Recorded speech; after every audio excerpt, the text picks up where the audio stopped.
नमस्कार भाई बहन। आज का वीडियो किसी ने पूछा था कि मरघट की मसानी या मरघट की कालका या कि जो मेलेडी माता आजकल हैं इनके बीच में मतलब पूछ रहे थे कि कौन सी क्या है क्या नहीं है, इस तरीके से मतलब किस में फ़ायदा है किस में नुकसान है, इस तरीके का उन्होंने कुछ पूछा था। तो मैं ये बताऊं कि जो माता मसानी है वो रक्षक देवी है बहुत ज़बरदस्त, और उसको लोग सालों साल से जानते हैं यूपी के अंदर। तो इस तरीके और मेलेडी माता है उनको जानते नहीं क्योंकि वो गुजरात की देवी हैं ज़्यादा, और आज जो भक्तों के ज़रिए से ये यूट्यूब वगैरह से प्रचलन में आ गई हैं। तो इसलिए क्योंकि उनका ज़्यादा भेद अभी किसी को पता नहीं है, असल में गुजरात में जो लोग हैं वो जानते हैं ज़्यादा। और इसमें एक ये है कि जैसे आपने देखा होगा कि जो नरवर की नटनी है, बहुत से उनको नटों के चक्कर में रहते हैं, तो वो नटनी जिसके चिपक जाती है मतलब तो फिर मुश्किल हो जाता है उसको हटाना। तो ऐसा भी है। तो कई चीज़ जो नेगेटिव असर दे सके उन्हें नहीं मानना चाहिए, मेरे ना उन साधनाओं के चक्कर में लगना चाहिए। इसी तरीके इनकी बताता हूँ, जो कि पूरी बात हमें भी पता नहीं लगी, सही बात तो ये थी क्योंकि इनका जो साक्षात्कार हुआ था किसी को, अब जिनको हुआ था ये उनके ज़रिए से बात है, उन्होंने बताया था कि बताएं, तो उनके पास भी आते जाते थे हम। तो उनके घर में मतलब जैसे कोई दुश्मन लगा हुआ था, कुछ करता था तंत्र विद्या वगैरह इस तरीके की चीज़ें। वो भी शरीफ आदमी थे, वो जानते तानते नहीं थे कुछ भी, मतलब पूजा पाठ करना जानते थे थोड़ा बहुत अपना जैसे, और ना कभी उन्होंने कहीं बाहर के भगत पकड़े, इस तरीके से कुछ करा नहीं उन्होंने। तो अब क्या होता है कि वो मेलेडी माता जो हैं उन्होंने कभी ज़िंदगी में सुनी नहीं थी असल में मेलेडी माँ क्या होती है। तो वो मेलेडी माँ को एक रात दिखाई दी, और जहाँ उनका मतलब एक घर में शौचालय जैसे बना होता है उसके ऊपर दिखाई दी उनको सपने में कि शौचालय में खड़ी हुई है, मतलब बकरे के ऊपर। ये बिल्कुल वास्तविक बात है। और वो जबकि उन्होंने याद ही नहीं करा क्योंकि वो तो अपने घरेलू देवी को याद करेंगे या शेरा वाली को या जिसकी पूजा कर रहे हैं, वैष्णो देवी वगैरह इनको ही तो मानेंगे। तो उन्हें क्या पता कि कौन क्या है। तो वो अचानक उन्हें बकरे पे दिखाई दी और उन्होंने बोला कि तेरे घर में तंत्र आ गया है, मतलब किसी ने तंत्र करा और तू मेरे को बोल। और इस बकरे पे बैठे बैठे उन्होंने बोला मैं यहाँ बैठी हूँ, और इसी बैठे बैठे ही तेरे घर में, यानी कि वो गटर था लैट्रिन का जो होता है, जो जिसमें पॉट बोलते हैं, देसी जो हिंदी वाला होता है, उसके ऊपर वो थी, उड़ रही थी, मतलब हवा में ही थी, मतलब खड़ी हुई। तो उन्होंने बोला इसके अंदर कोई नेगेटिव शक्ति है, खबीस रूह है, मैं इसको मार के मतलब ले जाऊँगी पकड़ के, और नहीं तो ये तुम्हें नुकसान देगा। ऐसे उन्होंने बोला मुझे मान, यानी कि मुझे मान, इस तरीके से उन्होंने बोला। तो वो सपना फिर टूट गया। जब सपना टूट गया उनका, तो उन्होंने सोचा कि यार ये कौन सी देवी हैं जो बकरे पे हैं। तो क्योंकि कुछ सालों पुरानी है, ज़्यादा पुरानी है, जब ये मोबाइल ईजाद हो गया, मतलब उस टाइम की बात है। तो फिर उन्होंने क्या करा कि अपना यूट्यूब में जैसे होता लिखते हैं उसमें लिखा उन्होंने, जो कि उन्होंने बिल्कुल वास्तविकता में बताया। तो उन्होंने देखा कि वही बकरे वाली देवी कौन सी, ऐसे करके दो चार बार लिखा तो वो आ गई फ़ोटो।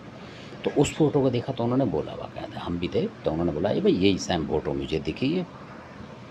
तो उन्होंने उसमें पढ़ा तो उसमें मेलेडी माता करके लिखा हुआ था, उनकी कहानी थी ऐसे ऐसे करके, मतलब मैल से हाथ करने से ऐसे बन गई वो, इस तरीके का उनका था। तो अब तो उन्होंने राय ली, तो भाई कोई अनजान आदमी जो है, कोई भी जो जानकार वक़्त भी है, जो कि यूपी स्टेट के सारी चीज़ों को जानता है और वो वहाँ की जानता नहीं, तो किसी को हानि बढ़ सकते हैं, आप ये मानना पड़ेगा। क्योंकि अगर उसको नुकसान होगा तो क्या है, क्योंकि या तो पूरी विद्या पता हो उसकी मेलेडी की, क्योंकि जो साधक हैं वही जानते हैं उसकी। तो उन्होंने पूछा फिर दो चार लोग जो अपने उत्तर प्रदेश के थे, तो बुलंदशहर वगैरह के भी थे, इधर उधर के जो भी मतलब बुजुर्ग भी थे, उनसे पूछा तो अगर भाई हम भी नहीं बता सकते कि सपना सच में ही दिया है कि फ़ायदा हो नुकसान हो तेरा, कहीं ऐसा ना हो कि ये शक्ति का पता नहीं और कोई नुकसान कर जाए तो क्या होगा, इस तरीके से। तो फिर उन्होंने उसको माना नहीं, मतलब कहने का मतलब असल बात तो ये है, उन्होंने नहीं तो फ़ोटो बनवा लेते, मानते, उन्होंने नहीं माना कि भाई नई चीज़ है मैं नहीं मानूंगा। तो आप यकीन नहीं मानोगे, जहाँ वो लेटरिन जिसकी बता रही थी वो माता कि भाई हाँ तुम्हारा नुकसान होने वाला है, मतलब इस तरीके से। तो जो वो व्यक्ति बता रहा हूँ ना जिनकी बात, जिनको सपना आया था, उन्हीं की जो घरवाली थी उसी लेटरिन से अचानक गिर गई कुछ मतलब दिनों बाद, ठीक से मुझे पता नहीं, 2 महीने 4 महीने या 6 महीने मान लो, तो 6-7 महीने 8 महीने या साल के अंदर अंदर, मतलब ऐसा कुछ हुआ कि उसी लेटरिन के ऊपर से वो गिरी। बहुत बुरी तरीके से सर में चोट लगी, मतलब अस्पताल अस्पताल ले गए तो कहाँ इलाज हो पाता डॉक्टरों से भी। तो मतलब उनका कुछ मतलब नुकसान हो गया, यानी कि देहावसान हो गया उनका। तो फिर उनको लगा है कि भाई वो माता, जब वो उनका सारा कार्यक्रम हो गया उसके बाद एक दिन सोचते रहे तो उनको लगा कि भाई यार वो माता जो बोल रही थी वो सही कह रही थी, कि यानी कि इस लैटरिन में कुछ है। यानी कि वो साफ़ रखते थे वो सब फिनाइल विलाइन डाल के, उनके दिमाग में यही बैठ गया कि इसमें कुछ है, ज़रूर निकलवाना पड़ेगा, नहीं ये कुछ और कर जाएगा इसके अंदर। फिर उन्होंने किसी बाहर के भगत को बुलाया जो कि उनके ही रिश्तेदार में से थे। तो क्योंकि बाहर के भगत तो पकड़ते नहीं, अपने घरेलू जो होते जानकर उनको बुलाया, तो उनको दिखाया कि यार देखो भाई, उन्होंने बता दिया कि इससे लैट्रिन में ऐसा किसी माता ने बताया और तुम लोग ढूंढो इसमें क्या है, मतलब ढूंढो। तो उन्होंने 2-4 बुला लिए कि भाई एक से ना हो दो, तो वो रिश्तेदारों में से शरीफ आदमी तो पैसे नहीं लेते, तो उस तरीके के, तो क्योंकि उनको शक हो गया कि कहीं कोई बच्चे का नुकसान हो किसी को, तो भाई एक नुकसान तो हो गया उनके घर वाले को। तो फिर उन्होंने समझदारी से काम किया। उन्होंने बोला भाई इस माता ने तो यहीं बोला लैट्रिन के अंदर, घर में तो हमें कुछ है ही नहीं, क्योंकि खाका मारे थे बढ़िया, वो कोई बीमारी नहीं, कोई कुछ नहीं थी, असल बात ये थी। तो फिर उन भक्तों ने जब बुलाया तो उनमें से किसी एक भगत पे कोई ऐसी चीज़ आई जिसने बताया कि हाँ इसके अंदर कोई रूह है। तो उन्होंने पकड़ा, तो उस रूह को पकड़ के जब उस देवता ने दबाया, दंड वंड बांध के, उन्हीं के अंदर भी दबा लेते हैं, अपने अंदर ही बगैर दबाता है, तो वो है ओरिजिनल बात। और अगर आप रोगी के अंदर खिलवा के करोगे तो फिर उसके अंदर वो हटेगा तो दूसरी हवा आ जाती है कई बार, और कई बार वो ज़िंदगी भर खेलता रह जाता है। ये भी देखो, चाहे लेडीज़ हो चाहे लड़की हो, इस तरीके से भगत को अपने शरीर में ही खींच के रखना चाहिए उसे। तो इस तरीके से ये ज़रूरी है ताकि फैले ना वो चीज़। तो उन्होंने अपने शरीर में से उसको पकड़ा, तो उसने बोला मैं खबीस रूह हूँ। खबीस मतलब एक मुसलमानी शब्द होता है। खबीस वो होता है जो खा जाता है आदमी को, मतलब आपने देखा होगा मांस वास कई जगह तो ये मतलब बिल्कुल साक्षात प्रकट होते हैं कहीं कहीं पुराने टाइम में, कई जगह तो इन्होंने पूरे के पूरे आदमी भी खा लिए हैं, मतलब इस तरीके से भी होता था।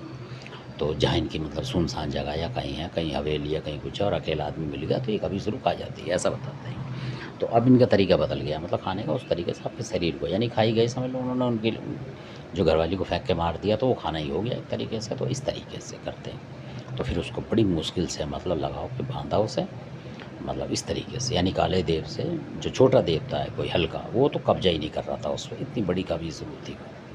तो फिर काले देव महाराज ने उसको दंड बांध दिए और लेके चले गए। तो बाकी सब और भी देवता है, बाकी उन्होंने बोला भाई ये काले देव की ही बस की थी है, और नहीं तो और किसी के बस की नहीं थी। तो ऐसा भी है। तो तब वो रूह हटाई उन्होंने, फिर उन्हें मतलब शांति आ गई कि हाँ अब इसमें से जो पंगा था वो ख़त्म हो गया, क्योंकि पहले पता नहीं लगा उनके, यानी घरेलू देवता भी नहीं बताया किसी ने कि भाई ऐसा हो जो होएगा। तो मेलेडी माता जो थी अचानक आके उनको बता गई कि इसके अंदर है। तो इतना होने के बाद भी उन्होंने फिर भी डर के मारे नहीं माना कि भाई मेरा काम हो गया, मैं क्यों मानूँ इसको, और क्या पता इसको मानने से कहीं ये चिपक जाए मेरे साथ ज़िंदगी भर, और अगर ये बिगड़ गई तो फिर मैं इसको हटाऊँगा कैसे, इस चक्कर में हुआ वो में फिर उन्होंने मानी नहीं। तो ये घटना बिल्कुल सत्य है। धन्यवाद। आपने वीडियो देखा, अच्छा लगे सब्सक्राइब करें, शेयर करें, लाइक करें। धन्यवाद।